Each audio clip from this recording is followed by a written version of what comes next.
2 வருஷத்துக்கு முன்னாடி வீரப்பூர் போனது. திருப்பியும் இப்போதான் அதுக்கான சான்ஸ் கிடச்சிது. ஸோ ஞாயிற்றுக்கிழமை வீரப்பூர் தான் போயிருந்தோம். எப்போ வீரப்பூர் போனாலும் மதுகரை, செல்லாண்டியம்மன், படுகளம், அதுக்கப்புறம் தான் வீரப்பூர். இப்படி போகிறது தான் எங்களோட வழக்கம். ஏர்லி மார்னிங் ஒரு 5:45 இருக்கும்.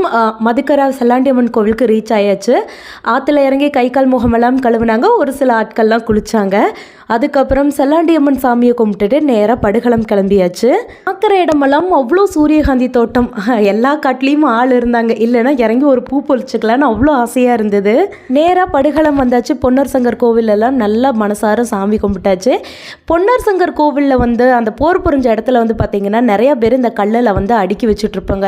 அதாவது மனசில் ஒரு விஷயத்தை நினச்சி கல்லை அடுக்கி வைக்கணும். அது நடந்து முடிஞ்சிருச்சுன்னா யாராவது அடுக்கி வச்ச கல்லை கழிச்சு விட்டுட்டு திருப்பியும் நம்ம வேறு வேண்டுதலை கூட வச்சுட்டு போகலாம். 3 வருஷத்துக்கு முன்னாடி நான் வேண்டினதே இன்னும் நடக்காதனால நான் அந்த கல்லை டச் பண்ணவே இல்லை. வண்டிக்கு கெடாயை வெட்டணும். கெடாயை வெட்டிட்டு ஒரு நல்ல மரத்தடியை ரொம்ப நாளுக்கு அப்புறம் பீஸ்ஃபுல்லாக ஜாலியாக எல்லாத்தோடையும் சமைச்சு சாப்பிட்டுட்டு ஈவினிங் ஒரு 5-5:30 போல் திருப்பியும் கிளம்பியாச்சு. வீரப்பூர் போகிறீங்க அப்படின்னா ஒரு 500 ரூபாய்க்கு 10 ரூபாயை சில்லறை கொண்டு போகிறது ரொம்ப பெஸ்ட்டு. ஏன்னு அடிக்கடி போகிறவங்களுக்கு தெரியும்.